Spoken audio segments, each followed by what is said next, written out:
Interest rates. Good morning, everyone. Let's talk about interest rates and the rising interest rates that are going to happen without question this year. And if you have a mortgage or a HELOC, rates are going to go up and your payments are going to go up as well, especially if you have a variable rate mortgage. An article in the Globe and Mail I want to take a look at today to share with you some insight into how much your mortgage potentially could go up. But it's actually quite interesting. I saw an article on CNBC yesterday talking about 7 rate hikes. 7 rate hikes. Fast rising wages could cause the Fed to raise interest rates even higher this year, which is absolutely incredible. Inflation is out of control. The Fed needs to do something. The central banks need to reel in inflation back down to their preferred 2%.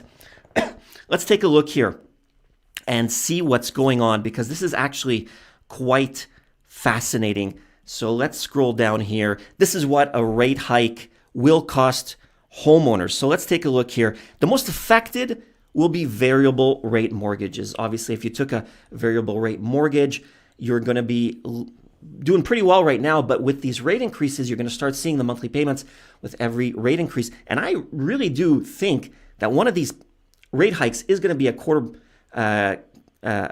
half point basis point increase, which is going to, get the ball rolling for further quarter point rate increases here. Says James Laird, head of Canwise Financial, a mortgage brokerage. Once the Bank of Canada raises its rates, variable mortgage payments could go up as early as next month. Economists widely expect Bank of Canada Governor Tiff Macklem to make multiple rate hikes between now and the end of 2022, gradually lifting the overnight rate from its current low of 0.25% by a quarter of a percentage point at a time. Like I said, could be a quarter point. I think we could see a half point in there as well, because prices are just getting ridiculous. If you go to the grocery store, if you go to the gas station, if you go to Amazon, for example, you'll see prices across the board for many different consumer products are just getting out of control. For many homeowners with a variable rate, those hikes would mean paying hundreds, if not thousands of dollars more a year. For example, let's take a 5-year mortgage with a variable rate of 1.15%, a down payment of 10%, and an amortization of 25 years on a home priced at $720,000, which is roughly the current national home average. So, with a rate increase of a quarter of a percentage point, the monthly payment on such a mortgage would climb from $2,762 to $2,844, costing the homeowner $82 more a month. Not a big deal, right? And $984 more over 12 months. Okay, well, $1,000 is $1,000. That's something you could take and invest into dividend value stocks, for example. But here we're spending it on interest, according to calculations from lowestrates.ca. After another 3 rate increases of a quarter of a percentage point, in other words, after an increase of a full percentage point, this is where it starts to get interesting, that monthly variable rate mortgage payment would climb to $3,101, an increase of $339 a month from the original payment. Now, this is where folks might start to feel it in their wallets. $339 a month. That's starting to add up. Or $4,068 a year. So a year ago, 27% of Canadians with a mortgage had opted for a variable rate or a combination of a fixed and variable. So about just less than 1/3 of folks are picking, instead of saying, I want to go with a 5-year fixed, let's lock in this rate, we're going to go with a variable rate mortgage, which isn't bad in a low rate situation, because the variable rate may be cheaper than the fixed rate. But then when rates are starting to climb out, then that's when you might get caught where the variable rate can now overtake the fixed interest rates of a 5-year, for example. So let's take another look here. Let's see. That share have increased. Okay, great. Let's see. Here we go. Another group of borrowers who'd face rising costs are those who have outstanding balances on their home equity lines of credit. TransUnion, the credit bureau, estimates that an average HELOC balance was just shy of $142,000 in the last quarter of 2021. Someone with a HELOC balance of $142,000 at an interest rate of 2.7% would see their monthly payments of principal and interest inch up from $650 to $668. Again, sounds like a small number, but it could add up. A difference of $18 a month or $216 a year. Again, maybe not so much, but when you're living maybe paycheck to paycheck, when your financials might not be in total order, this might affect a few folks, or your situation from the time you got your mortgage or your HELOC to now. Maybe one person lost their job. They got laid off. There could be a situation with job loss. We don't know. And that, when it's maybe a two-person income, it's maybe a little bit easier to weather the storm. But now with maybe one person or depending on the situation, this is going to start eating into your surplus. Hopefully you have a surplus. You don't have a deficit where your expenses are overtaking your income.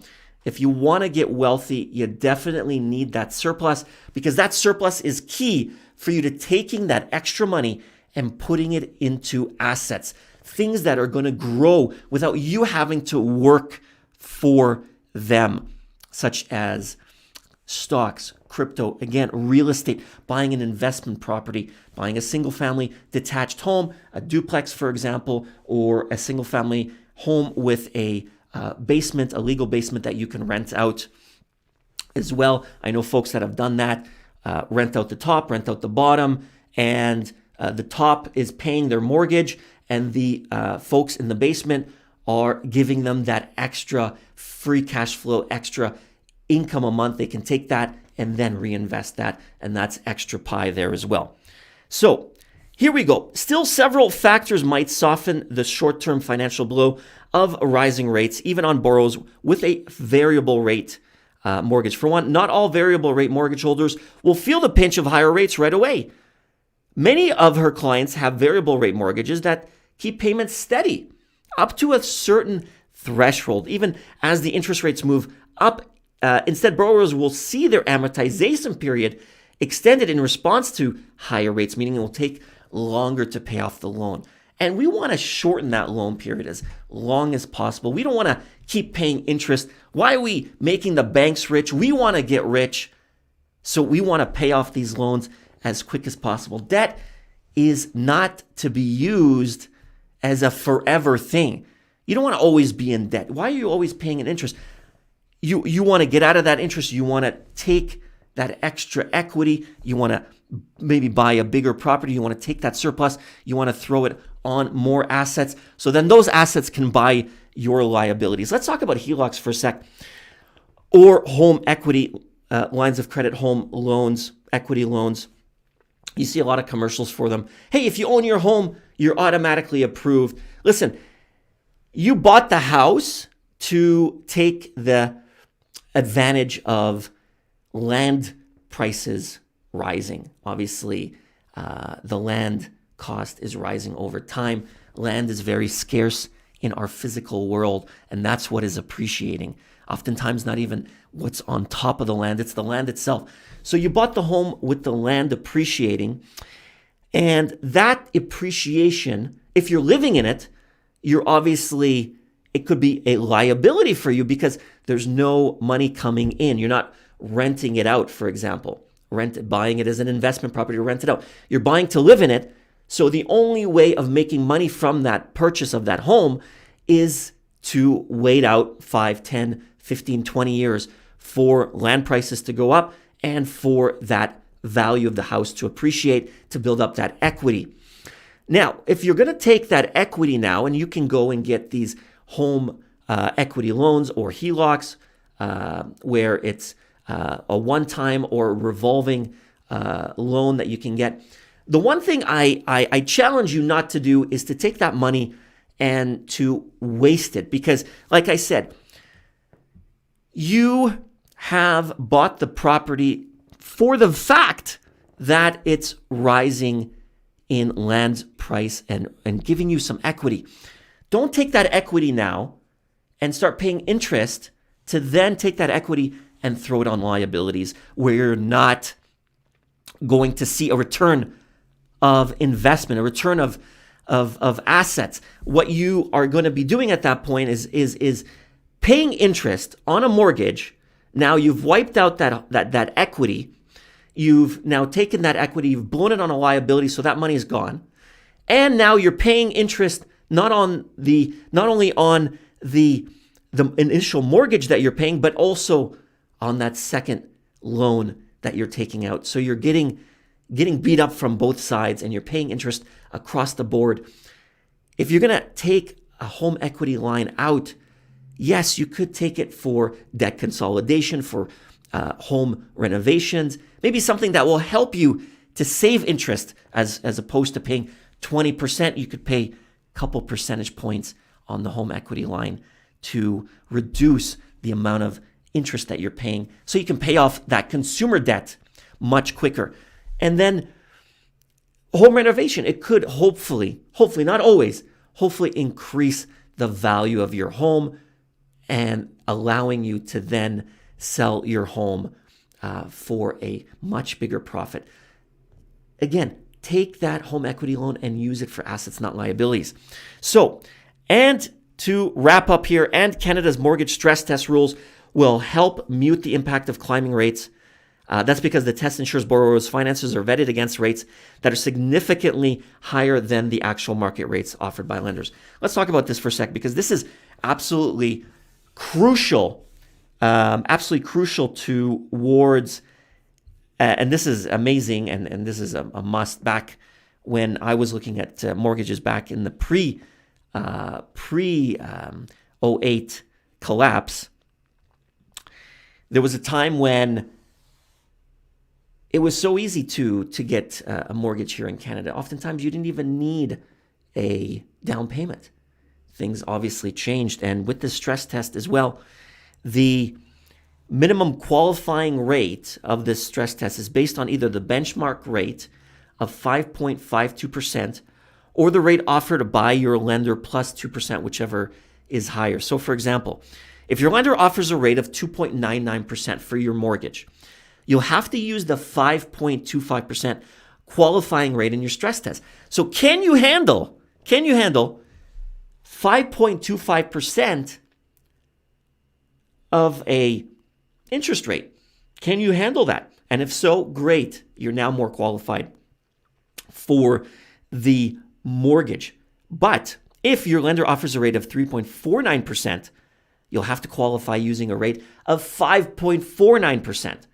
So a couple basis points on top of what you're paying right now. So there's going to be a lot of interesting things happening. Is it a good time to buy a house right now? There was a definite, depending on your market, there was a lot of people overpaying. And I think what's going to happen now is there was this FOMO going on the markets where people were paying way more than ask, which happened across the board in many markets across Canada and the US. And now what's going to happen is that's going to start to slow down in terms of when these rates are going to rise. People might want to start, when people start maybe feeling the pinch, they might say, okay, well, I bought this, during this FOMO phase, and now I'm looking to sell. Well, they might not be able to get out with as much profit as they thought they could. They're like, well, I paid this much over. Maybe I can get this much and cash out for a quick buck. But it might not happen that way, because raising rates is going to put pressure across the board. And we're going to feel it in quite a bit of industry. But it's absolutely needed. This free money that we've been seeing for the last couple of years with this pandemic, that's gone. These days are gone. Inflation is out of control. It's not even something that is easy to reel in within a few rate hikes. We're going to start seeing this. Things are going to start going up across the boards. Fuel prices are very, very high right now, depending on what Canadian market you're in. especially in Vancouver, for example. Prices are getting up. A very expensive market. Toronto, one of the two biggest markets in all of Canada in terms of average price per home. We're talking $1.3, $1.4 million. So that's going to start putting a pinch. So real estate is a fantastic investment, but you want to do it right. You want to make sure that you think longer term, because I'm telling you right now, rates are going to continue to go up, and we don't know when it's going to be enough that the central banks say, well, we've now reeled back in inflation and we're able to take control of it because it's not transitory. We all know that. We've got a little bit of a problem here. This pandemic threw everything that we used to know about raising rates to slow down the economy, lowering rates to get more people to spend cheap money for borrowing. Those days are out the door right now. So let's see what happens. Hope you got a ton of value out of today's video. My name is Maher Abiad. Please subscribe. You gotta make the YouTube algorithm happy. Hit that subscribe button, hit that like button. Actually, smash that like button. That's even a better thing, because I'm gonna be dropping more smarter personal finance value your way daily. There's gonna be another live stream tonight as well. If you're a trader, you want to watch this video. If you're into stocks and crypto, you're trading the wrong way, make sure you check out the live stream tonight dropping on the channel. Again,